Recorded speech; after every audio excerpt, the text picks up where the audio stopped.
Oven இல்லாம chocolate mould இல்லாம ஈஸியா நம்ம கடையில விற்கிற பவுண்டி சாக்லேட்டை வீட்டிலேயே இருக்கிற பொருளை வச்சு ஈஸியா நம்ம செய்ய போறோம். பவுண்டி சாக்லேட் வெளியே சாக்லேட்டியாவும் உள்ள உங்களுக்கு கோகோனட் மிக்சரும் இருக்கும். ஸோ அது எப்படி ஈஸியா நம்ம வீட்டிலேயே செய்யறது அப்படிங்கிறத பார்க்கலாம். Hi all, welcome to Shenba Nivas. நம்மளோட சேனலை ஃபர்ஸ்ட் டைம் பார்க்குறீங்க இல்லை சப்ஸ்கிரைப் பண்ணாமல் பார்த்துட்டு இருக்கீங்கன்னா சப்ஸ்கிரைப் பண்ணிட்டு பாருங்க. கூடவே பெல் ஐக்கான் ப்ரெஸ் பண்ணிக்கோங்க. ஸோ தட் நான் போடுற எல்லா வீடியோஸும் உங்களுக்கு இமீடியட் நோட்டிஃபிகேஷன் வந்துடும். இப்போ இதை செய்யறதுக்காக நான் வந்து 1 கப் அளவுக்கு காய்ச்சி ஆற வச்ச பால் எடுத்திருக்கேன். அது கூடவே வந்து 1/2 கப் அளவுக்கு சுகர் எடுத்துக்கோங்க. நீங்கள் பச்சை பால் கூட எடுத்துக்கலாம். இப்போ நம்ம கொதிக்க தான் வச்சுட்டு இருக்கோம். இது கூடவே 1/2 கப் அளவுக்கு சுகரும் சேர்த்து சுகர் நல்லா கரையிற வரைக்கும் நல்லா வந்து கொதிக்க விடுங்க. பாருங்க, இப்போ நல்லா கொதிச்சுட்டு இருக்கு.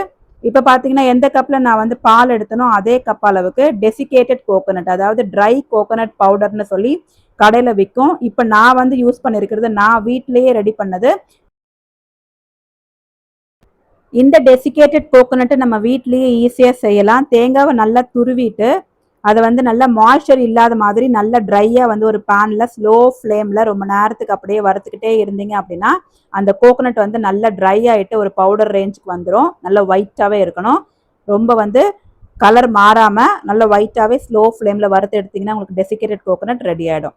இப்போ பார்த்தீங்கன்னா இந்த டெசிகேட்டட் கோகோனட் போட்டோன்னா இந்த அளவுக்கு நல்ல திக்னஸ் கொடுத்துருச்சு. இது கூடவே பார்த்தீங்கன்னா ஃப்ரெஷ் க்ரீம் ஆட் பண்ணிக்கோங்க. ஃப்ரெஷ் க்ரீம் இல்லை அப்படின்னா உங்ககிட்ட பாலாடை எடுத்து வச்சுருந்தீங்க அப்படின்னா அந்த பாலாடையை ஒரு மிக்சர் ஜாரில் போட்டு ஒரு 2 to 3 தடவை பல்ஸ் மோடில் திருப்பி எடுத்திங்கன்னா உங்களுக்கு நல்ல ஒரு திக்கான க்ரீம் கிடைக்கும். அதுதான் உங்களுக்கு ஃப்ரெஷ் க்ரீம். அந்த க்ரீமை இப்போ நீங்கள் இதில் ஆட் பண்ணிக்கோங்க. ஸோ இது எல்லாமே என்கிட்ட இல்லை, நான் வந்து கண்டென்ஸ் மில்க் வச்சுருக்கேன், இல்லை ஃப்ரெஷ் க்ரீம் வச்சுருக்கேன் அப்படின்னா நீங்கள் பால், சுகரு, இந்த க்ரீமு இது எல்லாத்துக்கும் பதிலாக வெறும் கண்டென்ஸ் மில்க் மட்டுமே நீங்கள் கூட சேர்த்து ஆட் பண்ணிக்கலாம். கண்டென்ஸ் மில்க்கும் டெசிகேட்டட் கோகோனட் மட்டுமே நீங்கள் சேர்த்து செய்யலாம். இப்போ இது கூடவே நான் வந்து ஒரே ஒரு டேபிள் ஸ்பூன் அளவுக்கு மில்க் பவுடருமே சேர்த்துருக்கேன். இது எல்லாமே உங்களுக்கு வந்து நல்ல ஒரு க்ரீமி டெக்ஸ்சர் கொடுக்கும், டேஸ்ட்டும் நல்லாயிருக்கும். அதுக்காக தான் இது எல்லாமே நம்ம சேர்க்குறோம். இது எல்லாத்துக்கும் பதிலாகவே ஒரே ஒரு கண்டென்ஸ் மில்க் மட்டுமே நீங்கள் தேங்காவோட சேர்த்து இந்த சாக்லேட்டையும் செய்யலாம். So only 2 ingredients with chocolate, அவ்வளோதான். ஒன்லி 3 ingredients போதும். இப்போ இது கூடவே பார்த்தீங்கன்னா நான் கொஞ்சம் பட்டரும் சேர்த்துக்கிறேன். நல்ல ஒரு சில்கி டெக்ஸ்சர் கொடுக்கும், சாஃப்டாகவும் ஆகும். ஸோ இந்த அளவுக்கு நல்லா சாஃப்டாக திக்காக வந்ததுக்கப்புறம் நம்ம ஸ்டவ் ஆஃப் பண்ணிவிட்டு எடுத்துக்கலாம். ரொம்ப ட்ரையாக ஆக விட்டுறாதீங்க, அப்புறம் உதிரி உதிரியாக போயிடும், உங்களுக்கு ஷேப் பிடிக்கிறதுக்கு வராது. இப்போ இதை வந்து நான் ஒரு பிளேட்டில் கொட்டி ஆற வச்சிடுறேன். ஓரளவுக்கு கை பொறுக்கிற சூடு வந்ததுக்கப்புறம் நீங்கள் வந்து அதை ஷேப் பண்ணிக்கலாம்.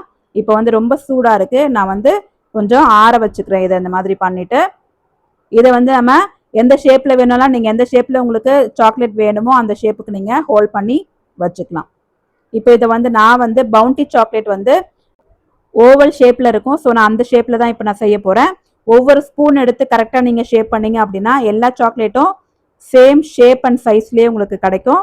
இப்போ நான் இதை வந்து ஷேப் பிடிச்சிக்கிறேன். முதல்ல நல்லா உருண்டை பிடிச்சிட்டு அதுக்கப்புறம் நீங்கள் உள்ளங்கையில் வச்சு அதை வந்து நீங்கள் ஷேப் பண்ணீங்க அப்படின்னா நல்லா உங்களுக்கு ஷேப் ஆகிடும். இது சூடு ஆறத்துக்கு முன்னாடியே கொஞ்சம் செஞ்சுக்கோங்க, ஏன்னா ரொம்ப ட்ரை ஆகிடுச்சு அப்படின்னா ஷேப் பிடிக்கிறதுக்கு வராது. இப்போ இந்த மாதிரி ஓவல் ஷேப்பில் நான் வந்து செஞ்சுக்கிறேன்.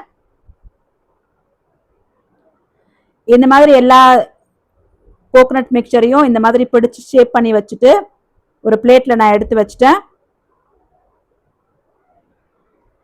இப்போ இந்த கோகோனட் மிக்சரை நம்ம வந்து ஃப்ரீசரில் வச்சிடணும். ஒரு 30 to 1 hour, 30 minutes to 1 hour வந்து ஃப்ரீசரில் வச்சுட்டிங்க அப்படின்னா நல்லா உங்களுக்கு செட் ஆகிடும். அது செட் ஆகிறதுக்குள்ளேயே நம்ம வந்து சாக்லேட் மிக்சர் ஒன்று ரெடி பண்ணிடலாம். இப்போ பார்த்தீங்கன்னா நான் வந்து மில்க் காம்பவுண்ட் சாக்லேட் எடுத்திருக்கேன். இதுக்கு பதிலாக நீங்கள் டார்க் சாக்லேட் எடுத்திங்கன்னா இன்னுமே நல்லாயிருக்கும். என்கிட்ட மில்க் காம்பவுண்ட் தான் இருக்குது, அதனால் இதை வந்து நான் கட் பண்ணிக்கிறேன். உங்களுக்கு அதை டிப் பண்ணி எடுக்கிற அளவுக்கு நீங்கள் எத்தனை சாக்லேட் நீங்கள் வந்து ப்ரிப்பேர் பண்ணி வச்சுருக்கீங்களோ அதுக்கேற்ற மாதிரி சாக்லேட்டோட குவான்டிட்டி எடுத்துக்கோங்க. இப்போ நான் வந்து ஒரு 200 கிராம் குவான்டிட்டியில் எடுத்திருக்கேன். இப்போ இதை வந்து இது மாதிரி ஒரு பவுலில் போட்டுட்டு நம்ம டபுள் பாய்லர் மெத்தடில் இதை வந்து மெல்ட் பண்ண போகிறோம். உங்ககிட்ட ஓவன் இருந்துச்சுன்னா நீங்கள் ஓவனில் பண்ணிக்கலாம். என்கிட்ட ஓவன் இல்லை, அதனால் நான் வந்து டபுள் பாய்லர் மெத்தடில் தான் பண்ணிக்க போகிறேன்.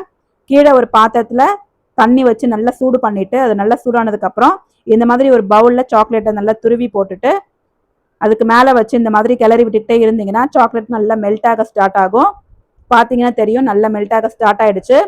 அப்படியே கொஞ்ச நேரம் கிளறி விட்டுக்கிட்டே இருந்தீங்க அப்படின்னா எல்லா சாக்லேட்டும் நல்லா மெல்ட் ஆகிட்டு நல்ல ஒரு கிளாஸி லுக்கில் உங்களுக்கு நல்ல லிக்விடாக வந்துடும்.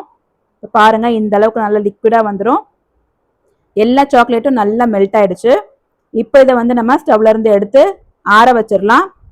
நல்லா ஆறுனதுக்கு அப்புறம் நம்ம வந்து ஃப்ரீசர்ல இருந்து எடுத்து அதை இதுல டிப் பண்ண போறோம். நம்ம இந்த கோகோனட் சாக்லேட் பண்ணி வச்சிருந்தோம்ல அதை வந்து நம்ம இந்த சாக்லேட்டோட டிப் பண்ண போறோம். சாக்லேட் மிக்சர் வந்து நல்லா ஆறுனதுக்கு அப்புறம் இந்த கோகோனட் சாக்லேட்டை அதுல வந்து டிப் பண்ணி எடுங்க, முக்கி எடுங்க. இல்லைன்னா வந்து இந்த கோகோனட் வந்து நல்லா உடஞ்சு தூள் தூளா அதிலே உடஞ்சு விழுந்துடும். இப்போ இந்த மாதிரி ஒரு ஸ்பூன்ல எடுத்து இந்த சாக்லேட் மிக்சர்ல முக்கிட்டு அதுக்கு மேலே எல்லாமே சாக்லேட் எல்லாம் கோட் ஆகிற அளவுக்கு நல்லா மிக்ஸ் பண்ணி விடுங்க. அப்படியே அதுக்கு மேலே அப்படியே எடுத்து ஊற்றி விடுங்க. ஊற்றி விட்டுட்டு 2 ஃபோக் எடுத்துக்கோங்க. 2 ஃபோக் எடுத்து இந்த மாதிரி வச்சு அதோட எக்ஸ்ட்ராஸ் எல்லாம் அதுலேயே கீழே வடிகிற அளவுக்கு நல்லா அப்படியே வடிச்சு விட்டுருங்க. அப்போதான் உங்களுக்கு கரெக்டாக எல்லா சைடும் ஒரே மாதிரி ஈவனாக உங்களுக்கு வரும்.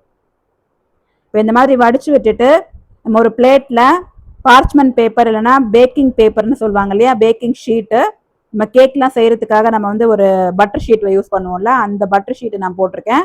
அந்த பட்டர் ஷீட்டில் இது இப்போ நான் வைக்க போகிறேன். இந்த மாதிரி பட்டர் ஷீட்டில் வச்சிங்கன்னா உங்களுக்கு எடுக்கும்போது ஒட்டாமல் அப்படியே ஈஸியாக வரும். அதுக்காக தான். இப்போ பார்த்தீங்கன்னா அதுலேருந்து எடுத்ததுக்கு அப்புறமே வந்து சாக்லேட் நல்லா காஞ்சிருச்சு. இந்த மாதிரி எல்லாத்தையும் டிப் பண்ணி வச்சுட்டு நம்ம வந்து இது மறுபடியும் ஒரு 15 to 30 மினிட்ஸ் ஃப்ரீசரில் வச்சு எடுத்தீங்க அப்படின்னா சூப்பராக ரெடி ஆயிரும். எல்லாமே சாக்லேட்டு உள்ளே இருக்கிற மிக்சர் எல்லாமே உங்களுக்கு நல்லா செட் ஆகிட்டு சூப்பராக ரெடி ஆயிடுச்சு பாருங்க. சாக்லேட் அப்படியே நம்ம கடையில் வாங்குற பவுண்டி சாக்லேட் மாதிரியே இருக்குது பாருங்க. இது நம்ம உடச்சு பார்த்தோம் அப்படின்னா வெளியே சாக்லேட்டாகவும் உள்ளே வந்து உங்களுக்கு ஒயிட் கலரில் அந்த கோகோனட் மிக்சரும் இருக்கும். டேஸ்ட்டும் அதே மாதிரி இருந்துச்சு, ரொம்ப நல்லா இருந்தது. கண்டிப்பாக நீங்கள் ட்ரை பண்ணி பாருங்க. இந்த சாக்லேட் வந்து நம்ம வீட்லேயே ஈஸியாக நம்ம வீட்டில் இருக்க பொருளை வச்சே சூப்பராக செஞ்சுட்டோம். பாருங்க அதோட டெக்ஸ்சரு எல்லாமே வந்து நம்ம அப்படியே கடையில் வாங்குற மாதிரியே இருக்கு. இதுக்கு மேலே வந்து அவங்க கவர் போட்டு கொடுப்பாங்க, அவ்வளோதான். இது நம்ம வீட்லேயே ஈஸியாக சூப்பராக செஞ்சாச்சு. வெளியே பாருங்க நல்ல கிறிஸ்பியான சாக்லேட் நல்லா உடையுது பாருங்க. உள்ள வந்து நல்லா ஒயிட் கலர்ல சூப்பர் டேஸ்டியாகவும் இருக்கும். கண்டிப்பாக ட்ரை பண்ணி பாருங்க. இந்த ரெசிபி உங்களுக்கு பிடிச்சிருந்தது அப்படின்னா நம்மளோட சேனலை மறக்காம சப்ஸ்கிரைப் பண்ணிட்டு லைக் பண்ணுங்க. நீங்களும் செஞ்சு பார்த்துட்டு எப்படி வந்துச்சு அப்படிங்கறத கமெண்ட் செக்ஷன்ல கமெண்ட் பண்ணுங்க. அடுத்து வேற ஒரு இன்ட்ரெஸ்டிங் ரெசிபியோட பார்க்கலாம். டில் தென் பாய். தேங்க்ஸ் ஃபார் வாட்சிங்.